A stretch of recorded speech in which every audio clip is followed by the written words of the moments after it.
Buenos días, hermanos, que el Señor les bendiga. Quiero agradecerles a todos.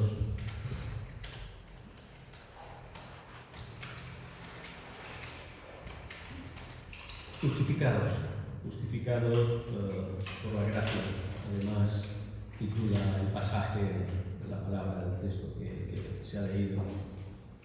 Pablo, el gran apóstol Pablo, quiero leer el primer versículo de Gálatas que nos define a Pablo. Pablo, apóstol, no de hombres ni por hombre, sino por Jesucristo y por Dios y el Padre que lo resucitó de los muertos. Si podemos distinguir algo, alguna faceta de Pablo, es que amaba profundamente a Jesucristo. Estaba lleno de ese amor por Jesucristo. Por Jesucristo, por su iglesia, por los que estaban cerca de él, por los que conocían a Cristo, por los que no conocían a Cristo. Él tenía un celo profundo por la iglesia, pero por la iglesia como extensión de Jesucristo, como parte de Jesucristo, de lo que es Jesucristo. De alguna manera su vida giró y estaba en torno a preocuparse y ocuparse de aquello que el Señor había puesto en su corazón. Amaba profundamente también a todos aquellos que el Señor ponía cerca de él, a los que le ayudaban, a los que él, como instrumento, el hermano de Dios, tocó las vidas, los preparó para que sirvieran al Señor y los alentó y se responsabilizó de ellos. Quizá esa también es una faceta de la personalidad de Pablo.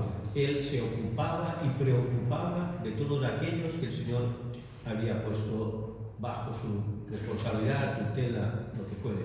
Pero siempre sobrevelaba el amor que sentía por aquellos que el Señor había tocado. Tito, como sabemos, aparece en la Biblia, en algunos libros, en algunas epístolas. Le ayudó, estuvo con él y le acompañó en algunas de sus misiones, de sus viajes. Y entre el tercero y el cuarto viaje, Pablo le pidió que se quedara en Creta, una isla griega, como saben ustedes, y Tito se quedó ya en este lugar para evangelizar, para que la obra del Señor se expandiera. Y de alguna manera, Pablo, cuando escribe esta carta, probablemente preso o libertado temporalmente entre un casamiento y otro, porque saben que fue preso, luego liberado, otra vez preso. Probablemente en ese intervalo, en la misma cárcel, Pablo escribe esta carta a Tito. No importaba en dónde estuviese ni atravesando qué, Pablo siempre tenía muy claro y siempre sentía este celo por Cristo y por su obra. Vemos en el texto que ha leído Ricardo cómo somos salvos, ¿verdad? Por gracia. Por lo tanto, estamos justificados por gracia. Eso es algo que el que al Señor toca, en la medida que va creciendo, se da cuenta. Solo por gracia, no por nada más, ni por ningún mérito.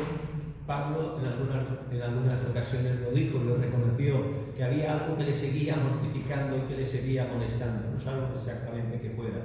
Él lo confesaba como una muestra de que él se sentía débil, pero que solo la gracia, solo el amor de Cristo en su vida podía transformarlo. La justificación es un acto de gracia divina, eso lo sabemos, ¿verdad? Un acto de perdón que nos libera del castigo. Esa es la realidad. Todos somos conscientes de que si Cristo no nos hubiera perdonado, derramado de su gracia, el pecado existiría, el error existiría. Por lo tanto, un Dios justo y perfecto como es, no podría pasarlo por alto. Pero estamos justificados. Tenemos que estar agradecidos, ¿verdad? Supongo que todos lo estamos, porque sabemos, somos conscientes en el Espíritu de que no hay ningún mérito en nosotros, ninguno, pero estamos justificados, ¿claro? Si te han hecho un regalo, ¿tú qué haces cuando te dan un regalo? Lo merezcas o no lo merezcas. Lo recibes y lo disfrutas. Pongo un símil muy humano, muy material, ¿verdad? Pero algo que no se podría pagar con dinero, además. Si algo era Pablo, era sincero, era directo y mostraba siempre un gran celo por la obra. Pablo reconoce, en el versículo 3, cómo éramos, cómo era él, cómo éramos nosotros. Y es algo que tenemos que tener presente, no para verlo con tristeza o de manera negativa, sino todo lo contrario. Cómo éramos y cómo somos ahora, por la gracia de Dios. Esa es la grandeza de la conversión. Que yo sigo siendo el mismo, pero a la vez he sido transformado porque el Espíritu de Dios se ha puesto en mí y me lleva a cambiar. Soy consciente siempre, en todo momento, que solo la gracia.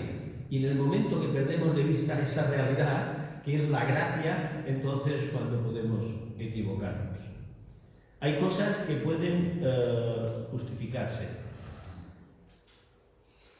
La verdad es que sin Cristo no podríamos vivir como vivimos. Esa es la realidad. Hay cosas que pueden justificarse. El pecado no.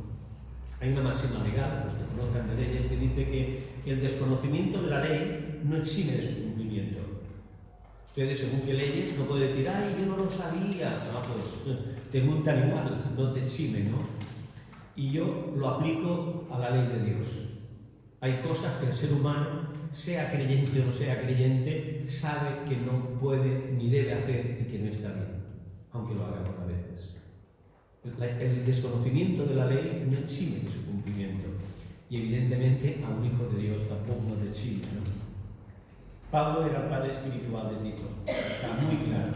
Aun ya Tito, teniendo una responsabilidad de ocuparse de toda una región y de una iglesia, sigue bajo la tutela espiritual de Pablo, que lo consideraba algo que él debía hacer y que hizo todo el tiempo, ¿no? Pablo, preocupado por lo que estaba sucediendo en esta iglesia en concreto, ¿no? De alguna manera empezaba a desviarse, empezaba a contaminarse.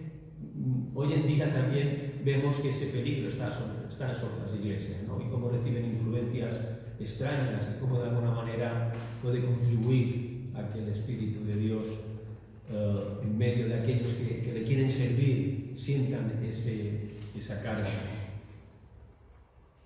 Se nota que la iglesia de Tito se está desviando y Pablo le lleva a que dejen de hacer lo que están haciendo.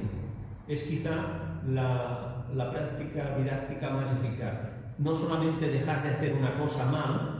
Si ustedes, que no, yo hago algo mal, ustedes no hacen nada mal, pero si yo hago algo mal, por mi voluntad, por mi fe, puedo intentar dejar de hacer esto mal, ¿me entienden? Y puedo luchar constantemente contra esto. ¿Les suena esto algo? Pero si no cambio algo mal por algo bien, la lucha puede ser incesante, infructuosa, ¿me entienden?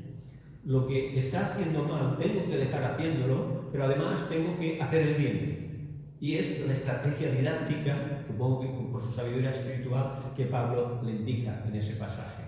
No hagáis esto, dejad de hacer esto, pero no se limita a no hagas esto. A veces los niños nos decimos, no hagas esto.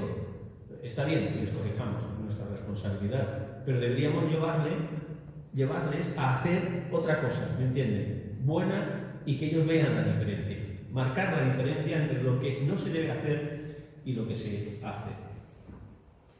Que hagan lo que sí nos pide Cristo, y ese debería ser nuestro norte. Todo gira en torno a la fe. Sabemos que en el centro de nuestra vida está la fe que Cristo nos ha regalado y que la hemos recibido por gracia y que nos justifica. No porque no hubiera pecado ni falta. Es que la justificación no es que no hubiera un pecado, lo había, pero alguien con mucho poder, con todo el poder, da la cara por nosotros. Eso es la gracia. No es que no hubiera pecado, no es que no hubiera castigo para este pecado. Sí, lo había, pero alguien decidió por amor, solo por amor, pagar el precio. No, yo pagaré. Hay pecado, pero yo no quiero que Él lo sufra, nosotros. Y Cristo lo pagó.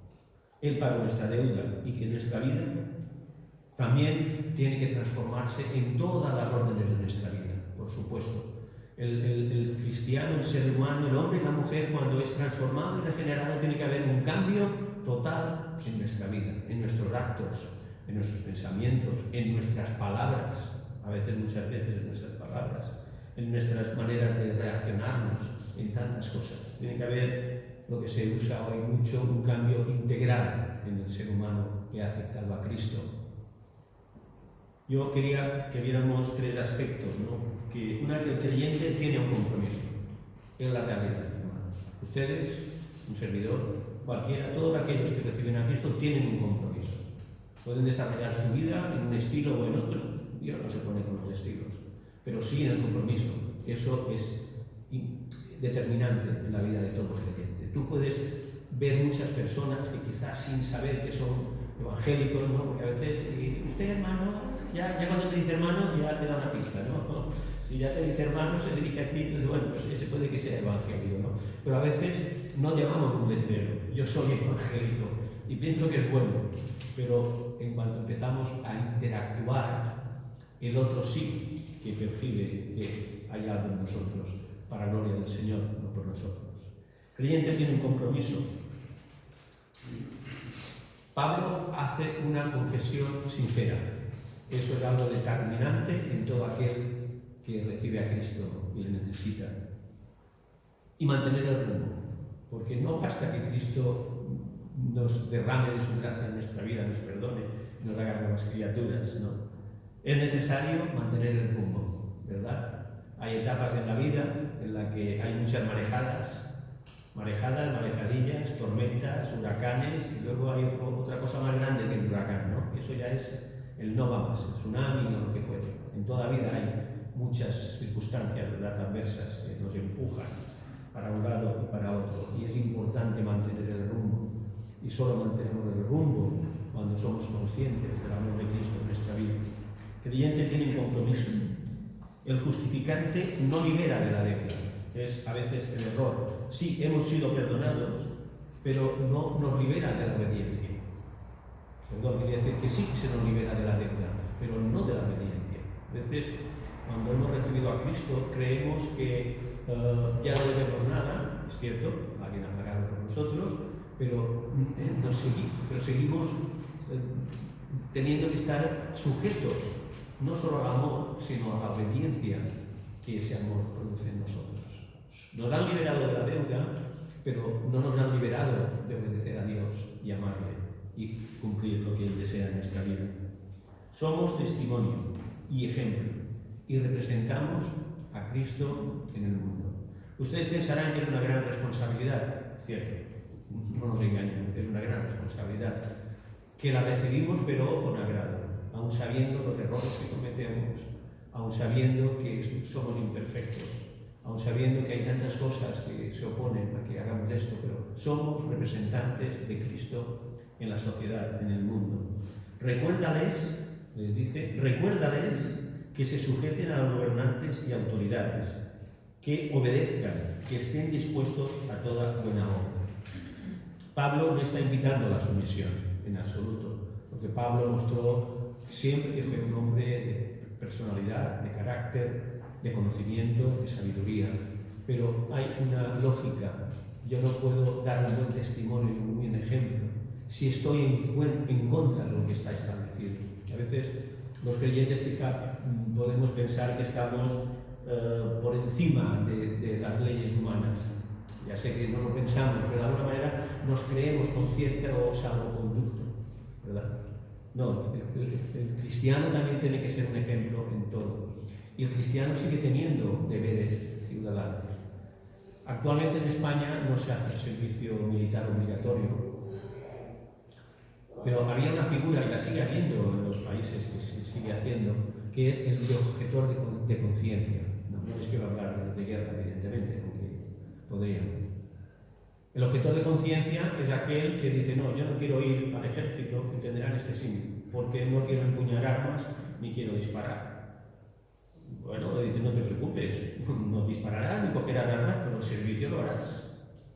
Lo asignan al área sanitaria, a pelar patatas en la cocina. Cuando tú no quieres, eres objetor de conciencia. Vale, de acuerdo.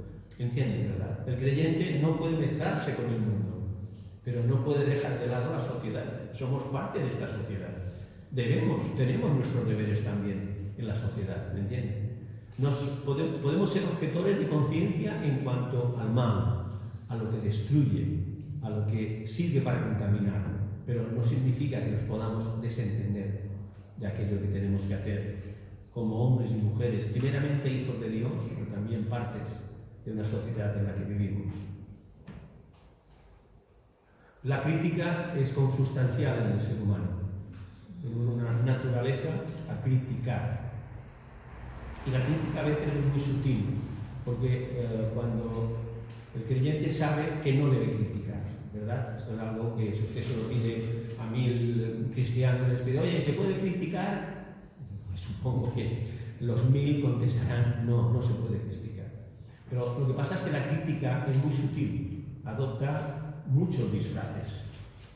Cuando dice que a nadie difamen, dice Pablo, pero va increciendo, que a nadie difamen o critiquen, que es peor todavía, que no sean pendencieros, y no tanto se refiere, me imagino, a la pendencia física, a pelearse, no, pendenciero en el sentido de armar lío verbal, de establecer controversias estériles que no sirven para nada y que lo único que hacen es desunir, separar, que no sean pendencieros. Pero además sigue diciendo lo que les decía, no solo dejar de hacer lo que está mal, sino también hacer lo que está bien, sino amables. Que no sean tendencieros ni fames, sino amables, mostrando toda mansedumbre para con todos los hombres. Puede ser que lo que estemos diciendo sea cierto, ¿verdad? No, es que es verdad, lo que estoy diciendo es verdad, claro, pero contribuye a algo positivo, llevará a algo bueno lo que estoy diciendo, porque además la crítica, el chisme, se puede ir deformando. ¿Sabes? El juego aquel de que tú dices una palabra en un círculo, tú dices al del lado, por ejemplo, yo qué sé, flan. El otro ya dice flani. El otro, o sea, llega cuando ha dado la vuelta, ya dice cualquier cosa. Puede decir Francia. O sea, tú has dicho flan y llega a la otra parte del círculo y es Francia. A veces con la crítica pasa eso. Podemos hacer un comentario, aunque sea cierto, esto llega a crecer, a coger cuerpo y a ser casi independiente de lo que yo he dicho. No difamen, que nadie difame, que no sean tendencieros, amables y mansos. Y por la acepción que conocemos de manso, seguro, firme, tranquilo, todo lo opuesto a pendenciero. Tenemos que no solamente dejar de hacer el mal, sino centrarnos en el bien. En Filipenses, quiero leer estos versículos, capítulo 4, el 8 y el 9. Por lo demás, hermanos, todo lo que es verdadero, todo lo honesto, todo lo justo, todo lo puro, todo lo amable, todo lo que es de buen nombre, si hay virtud alguna, si algo digno de alabanza, en esto pensad.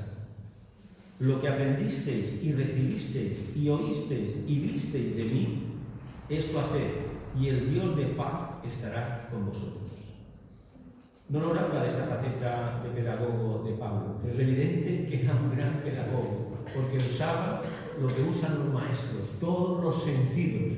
Les dice, lo que aprendisteis, lo que les enseñaba, que lo habéis recibido, él se aseguraba de que los que escuchaban recibían lo que les decía, lo oísteis, lo visteis, de mí esto haced. ¿Cuántos sentidos tenemos que poner en la palabra de Dios? No solo leerla, gracias a Dios todos sabemos leer, sino oírla con el oído espiritual, sentirla, memorizarla, aquellos que puedan, servidores que puedan, pero ser capaces de integrarla en nuestra vida, de vivirla. Y el Dios de paz estará con vosotros. Si hacéis todo esto, el Dios de paz estará con vosotros. Y ese Pablo que está diciendo eso en Tito es el mismo Pablo que dirige la carta a Filipenses. Era una constante en su vida. preocuparse por aquellos que Dios había puesto bajo su responsabilidad, a los que amaba, porque amaba a Cristo sobre todo, y sentía un gran celo por la obra del Señor. Dicen que toda persona es como un diamante en bruto, unos más que otros, ¿verdad? Somos. Y que hay que pulir. ¿Han visto ustedes un diamante en bruto? Es un pedazo de como una roca que la tirarías. Si no te dijeran que es diamante, tú pensarías que nada, que es una cosa sin valor. Y se descubre el diamante a base de pulir, de limpiar, de ir arrancando, de ir rascando, con máquinas, supongo, hasta que encuentran el diamante dentro. Y todo ser humano tiene un diamante dentro. Lo que pasa es que Dios, con su visión de rayos X, puede ver ese diamante, lo que muchos no lo vemos en los demás. Pero Dios sí que ve y que sabe que en cada ser humano hay algo grande, que es un reflejo de su gloria. Y debemos ser parte de ver en los demás diamantes. Es que hay alguno que tiene muchas capas. Bueno, Dios ya se ocupará de quitarlas, nosotros no. Pero es importante, en cada ser humano hay algo importante, algo grande, porque somos obra de Dios, porque somos su creación. Una confesión sincera, hay otro punto que quería compartir con ustedes. Para mí es el núcleo de ese pasaje. Todo gira en torno al versículo 3. Es determinante, porque es un espejo que nos pone delante de mí, por supuesto, sobre todo, y cada uno puede usarlo como un espejo si quiere. Porque nosotros también éramos en otro tiempo insensatos. Éramos, se incluye, por eso digo que es una confesión sincera, porque Pablo está diciendo quién era, y no lo esconde. Y no deberíamos esconderlo en el lugar adecuado. Tenemos que ser capaces de compartir, no hace falta ni detallar. Yo era de una manera en la que ahora me avergüenzo de ser, o yo no era muy buena persona, o lo que fuéramos. Pero ahora, en otro tiempo, éramos insensatos, rebeldes, extraviados. Vaya lista que pone, no se queda corto, ¿verdad? Yo creo que lo contempla todo. Esclavos de concupiscencias, tentaciones, deleites diversos, viviendo en malicia, porque todo esto es como un círculo, como una espiral, que si vas viviendo y aceptando estas cosas en tu vida, llega el mal, la malicia, llega a ser parte de ti y de alguna manera es algo natural, consustancial en ti, ya no te sorprende porque como vas viviendo en ello. Pero ese círculo, esa espiral, hay que desenredarla, y es lo que hace Cristo cuando nos toca. Nos da el camino de la salida de ese círculo vicioso en el que podamos estar. Porque la confesión toca el corazón. Decimos que la salvación es por gracia, es cierto, la fe es un regalo de Dios, pero nosotros tenemos una parte ínfima, en un sentido, comparando con la grandeza. Tenemos que aceptar. O sea, Cristo toca nuestro corazón cuando nosotros confesamos, cuando somos capaces de confesarle y acercarle a Cristo que somos pecadores, que no le merecemos, pero que queremos que nos perdone y queremos ser hijos suyos. Él toca y abre las ventanas del cielo y la gracia sobreabunda en nuestra vida. Y empieza a haber un cambio que aquellos que lo hemos experimentado y que seguimos experimentándolo, lo entendemos y nos resulta difícil de explicar, porque es algo de una grandeza que está quizá más allá de nuestra capacidad. Él nos amó, esa es la realidad. Nosotros amamos a Cristo porque Él nos amó antes de nosotros. Y Él quiere además que ese amor que ha derramado en nuestra vida, en tu vida, hermano, en la mía, seamos un canal de ese amor. Ese amor es como el maná del desierto, no podías almacenarlo. Tenías que, el Señor proveía, comerlo y al día siguiente tenías más. El amor no es algo que yo pueda guardar y a veces no queremos gastarlo. No, el amor nunca se agota.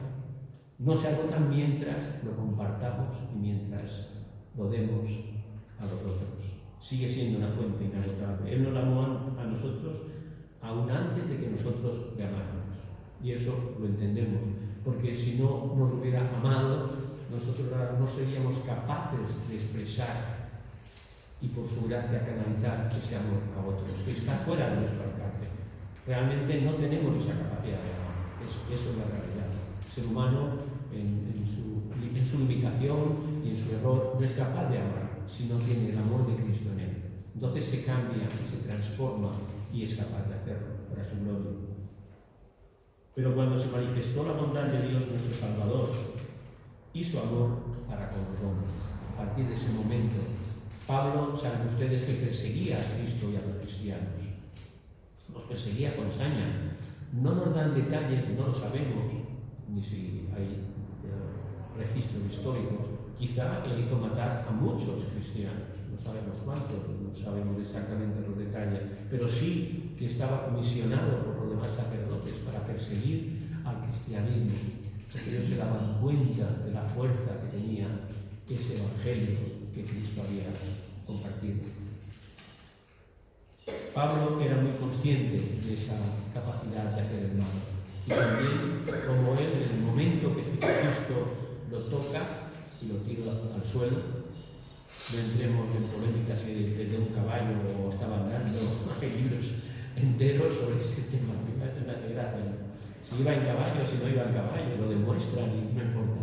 Fuese en caballo, fuese como fuera, la cuestión es que Dios lo tocó y cayó, eso es cierto, y se levantó. Y cuando se levantó ya no era el mismo. Qué grande, ¿verdad? Que todos lo hemos experimentado. Dios un día nos tocó por su misericordia y luego ya no fuimos los mismos nunca. Yo decía, dice el texto, que somos justificados por la gracia. Pero además, la justificación tiene que ser de alguien con mucho poder. Yo no sé si se acuerdan ustedes cuando eran niños, un servidor recuerda una ocasión, y no iban al colegio porque estaban enfermos. Tus padres tenían que hacerte una nota, ¿verdad? Un justificante. Esto es un justificante, ¿no? Y tú ibas al colegio y si no, en aquella época, en mi época, era grave no ir al colegio.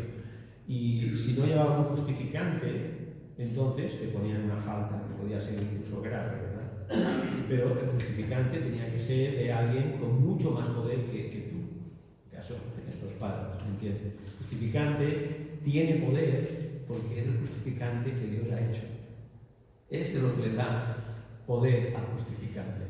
Incluso hoy en día de adultos, si tienes que asistir a un compromiso social, legal, del que tipo que sea, y no asistes, y que sea algo muy importante, muy grave, tienes que ir con un justificante de mucho peso para que se acepte tu ausencia. Nosotros, el único justificante que nos avalaba, es Cristo, es la sangre de Cristo. La gracia es resultado de que el que tiene más poder, nuestro Señor, nos avaló, nos justificó. Es muy importante. Yo creo que Pablo sentía ese amor y esa entrega porque era consciente de lo que Cristo había hecho por él.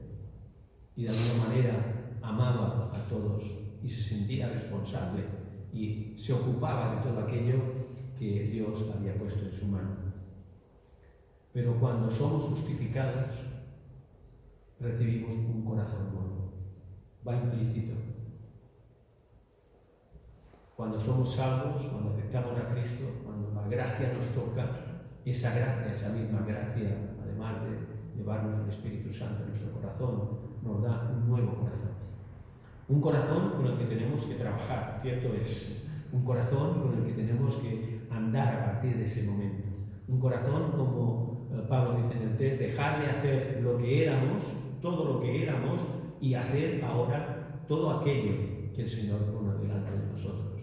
Y pueden ser muchas cosas, todas buenas, las que Dios nos pone delante de nosotros, para que las hagamos, para que las llevemos a cabo, para que oremos, para que las adoremos, etcétera, etcétera. No es posible recibir a Cristo y no recibir un nuevo corazón. No es posible. Tenemos que mostrar amor. Tenemos que mostrar a esa fe que Dios nos regala, que Cristo nos regala, obras. Y no es que las obras nos hayan llevado a la fe, ¿verdad? Porque si no, el pueblo de Dios, muchos hacían muchas obras, multitud de obras, pero aún así había una barrera barrera religiosa que les impedía, ¿no? Las obras no nos llevan a Dios, pero las obras son resultado de esa fe que le da sentido a nuestra vida y la que nos lleva a hacer estas buenas obras, las que fueren, las que hay que hacer. Hoy en día, como en aquella época, quizá siempre pasará, el alma se agota. ¿No notan ustedes que espiritualmente están cansados a veces? ¿O solamente me pasa a mí? En momentos se sienten, y sé, si quiero ser sincero conmigo mismo, que a veces nos mentimos, sé que la batería espiritual se carga en la medida que yo la alimento. Ahora que están tan de moda los coches y tal, hay un hándicap. La batería del coche, si no la cargas, el coche no se va a impulsar. El corazón, nuestro espíritu, a veces se agota, porque hay muchas cosas que interfieren, hay muchas cosas que nos quitan energía en el día a día.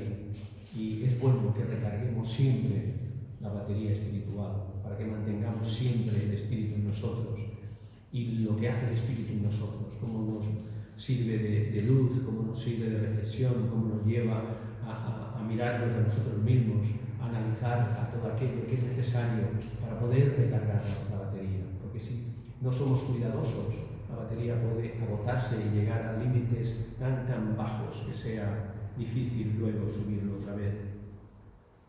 Por el lavamiento, dice el 5, la segunda parte, de la regeneración y por la renovación en el Espíritu Santo. El Espíritu Santo tiene que ser renovado, hermano, lo sabemos, ¿verdad? Lo hemos recibido cuando hemos aceptado a Cristo, pero tiene que haber una renovación constante. Por eso yo hacía esta alusión, ponía el ejemplo de una batería que se va agotando. Tiene que ser recargada. No pierde nunca su potencial si la recargamos. El Espíritu Santo quiere estar en nosotros, pero el Espíritu Santo necesita de esa comunicación, de esa interacción con Él, de muchas maneras, pero no dejarlo ni creer que, porque lo hemos recibido ya una vez, está allí y ya no hace falta que nos ocupemos de Él, nos tenemos que ocupar de Él. Hoy más que nunca, como les decía, se agota la energía espiritual del alma. Necesitamos renovarnos en el espíritu, de muchas maneras, con la oración, con la comunión, con la lectura, ayudando a la gente, no solo en lo material, se le puede ayudar a la gente de muchas maneras, de muchas maneras. De hecho, ayudar a la gente es intentar cubrir su necesidad. Eso es ayudar. La necesidad que tiene, yo intento, en la medida de que yo puedo, cubrirla. Eso es ayudar a la gente. Es mucho más amplio que algo material. En lo espiritual, en lo coloquial, en la comunión, en tantas cosas que podemos hacer para estar con los demás. La renovación del espíritu implica una implicación total de mi mover, de mi actuar en la vida real del mundo, no siendo del mundo, siendo parte de lo que necesita, no girándome y no siendo sensible a la necesidad que hay. Tantos campos, en tantas áreas, ¿no? Personas mayores que viven mal atendidas, el que no tiene nadie con el que hablar, el que se está alejando de Cristo, de la fe, y tú lo ves y lo sufres como lo sufría Pablo. Tantas maneras de darnos a los demás. Y ese mismo poder que nos justificó estará con nosotros para renovarnos en el espíritu. Mantenerles el rumbo, como les decía. El primer milagro que recibe el ser humano, quizá haya recibido otros, pero el primer milagro que recibe el ser humano es espiritual. Es nuestra conversión. Eso es algo grande, algo que para mí no tiene nada con qué volar. Cuando recibimos a Cristo y le aceptamos, ese es el primer milagro que recibimos en nuestra vida. Inexplicable, como es todo un milagro, no va contra las leyes de la naturaleza, porque es espiritual. Cuando recibimos a Cristo se produce un milagro en nuestra vida. Y los milagros no se pueden explicar. Los podemos vivir, los podemos sentir, pero yo no le puedo explicar a nadie que es un milagro. O sí, es el poder de Dios manifestado. Cuando alguien acepta a Cristo, está recibiendo un milagro que cambiará su vida para siempre. Somos herederos, esa es la realidad, porque Cristo, junto al Padre, nos ha ofrecido un reino Un reino que vislumbramos, conocemos el valor de la herencia, ¿verdad? Y vislumbramos su gloria, para que, justificados por su gracia, viniésemos a ser herederos conforme a la esperanza de la vida eterna. Cuando leía este versículo pensaba en el compromiso que tiene un heredero. Cuando alguien hereda algo, cualquier cosa que pueda heredar de sus padres, material, que me refiero, se espera de él que sea igual que el que le ha heredado, que lo ha hecho heredero, o más. A veces me han oído este comentario: esta persona ha heredado esta actividad, lo que fuere, y bueno, pero no es como su padre, ¿no? Ya están comparando, porque el heredero tiene una gran responsabilidad. Tiene que dar un ejemplo y un testimonio de lo que ha recibido, que tiene que administrar y desarrollar, tiene que estar a más nivel que lo que estaba antes. Comparando de alguna manera, cuando recibimos a Cristo en nuestra vida y pasamos a llamarnos cristianos, está muy bien, es un título precioso, honroso, muy grande, pero tenemos que estar a la altura de ese título y de ese compromiso, de que somos hijos de Dios, somos herederos aquí en la tierra, pero seremos herederos de ese reino que el Padre y el Hijo han ofrecido. Nuestras obras no pagan nada, esa es la realidad, lo sabemos, ¿verdad? Palabra fiel es esta, y estas cosas quiero que insistas con firmeza.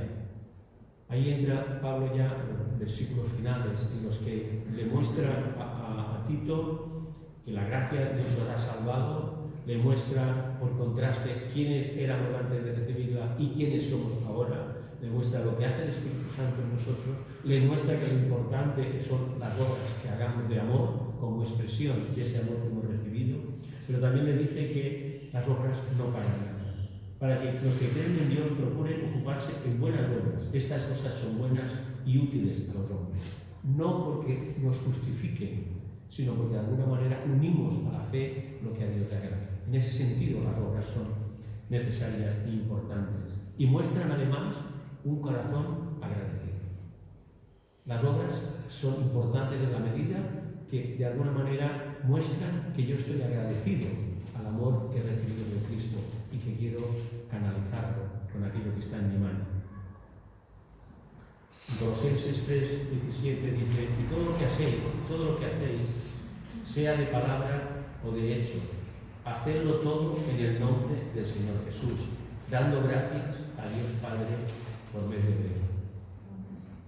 Qué frase breve pero tan intensa, ¿no? Todo aquello que hagamos sea en el nombre del Señor Jesucristo y para su gloria, que solamente Él la merece toda. Quisiera acabar con esos versículos. Pablo en ningún momento se desentiende de su responsabilidad, que les decía. Pablo sentía un gran celo por la obra, sentía un gran celo por la iglesia, como todos debemos sentirla y todos debemos ocuparnos de ella y preocuparnos de ella. Tenemos una gran responsabilidad, además, con aquellos que hemos discipulado. La tendremos siempre, no acaba nunca. Leía que la teología cristiana está basada en la gracia. La ciencia que estudia a Dios es resultado de la gracia de Dios. Yo solamente puedo acercarme a Dios por su gracia. Y sigue diciendo esta frase: y la ética cristiana no debe estar en la gratitud. Yo debo intentar ser un buen cristiano en todos mis principios, en mi ética, en mi moral, porque tengo que mostrar mi gratitud con Cristo. De alguna manera es lo importante, que yo muestre el amor como base de mi vida. El versículo 9 y 11 le da unas recomendaciones realmente del problema que había en la iglesia en esos momentos, en Creta, en la iglesia de Creta, pero evita las cuestiones necias y genealogías y contenciones y discusiones acerca de la ley, porque son vanas y sin provecho. Al hombre que causa divisiones después de una y otra amonestación, deséchalo, sabiendo que el tal se ha pervertido y que peca y está condenado por su propio juicio. Pablo le estaba pidiendo a Tito que se ocupara de todas aquellas cosas que perjudicaban al cuerpo, perjudicaban a la obra del Señor. Y el compromiso de todo creyente, de todo hijo de Dios, es grande, pero sobre todo tenemos que impregnarlo de amor. porque Pablo en ningún momento deja de mostrar el amor. Muestra la preocupación, muestra el celo por la obra del Señor, pero poniendo siempre el amor de Cristo ante todo. ¿Quiénes somos? ¿Quiénes fuimos? Yo creo que Pablo, en este pasaje, no muy extenso, pero sí intenso, Pablo nos muestra el modelo de vida para los hijos de Dios. Señala las cosas importantes que tenemos que tener presente como hijos de Dios y como creyentes en todo momento. Y además, cómo debemos vivir esta nueva vida en Cristo, alimentándonos y nutriéndonos con el Espíritu Santo, con la comunión con los hermanos, con la sana doctrina y haciendo el bien a todo aquel que podamos. Quisiera acabar con una oración, hermanos.